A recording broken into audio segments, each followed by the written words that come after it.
Klubi i Beshiktaşit ka bërë zyrtar transferimin e Christian Aslanit në radhët e tij me formulën e huazimit deri në fund të sezonit nga Interi me të drejtën e blerjes përfundimtare, siç bëri të ditur edhe në komunikatën zyrtare. Mirë se erdhe te Beshiktashi Christian Aslani. Një marrëveshje është arritur me Interin për transferimin e përkohshëm të futbollistit Christian Aslani deri në fund të sezonit 2025-2026. Marrëveshja përfshin një opsion që klubi ynë ta blejë atë.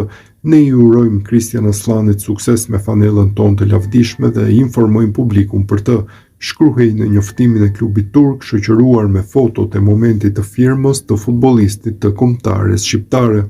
Ndërkohë edhe Torino ka njoftuar largimin e Christian Aslanit që pritet të zyrtarizohet te Beshiktashi. Klubi italian e kishte huazuar deri në fundin e sezonit nga Interi, megjithatë pas muajit dhjetor doli jashtë planeve të trajnerit Marco Baroni. Ishte parashikuar që Aslani ta mbyllte sezonin me Torino në Serie A, tashmë me sfushori kombëtares do të shikohet për herë të parë në një kampionat jashtë Italisë. Njoftimi i Torinos. Torino njofton se ka përfunduar transferimin e përkohshëm të Christian Aslanit me Interin. Torino përshëndet Christianin dhe i uron gjithë të mirat në të ardhmen, shkruan klubi i Torinos.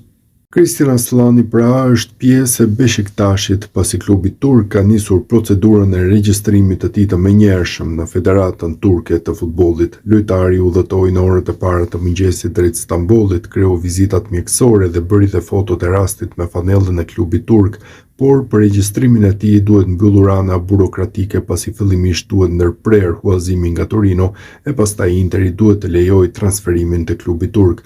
Megjithatë, mediat turke bëjnë të ditur se Beshiktashi ka bërë gjërat gati dhe ka lajmëruar zyrtarisht se Aslani do të jetë pjesë e ekipit në vijimin e sezonit në mënyrë që pritet që ai të regjistrohet menjëherë sapo të mbërrijë dokumentacioni.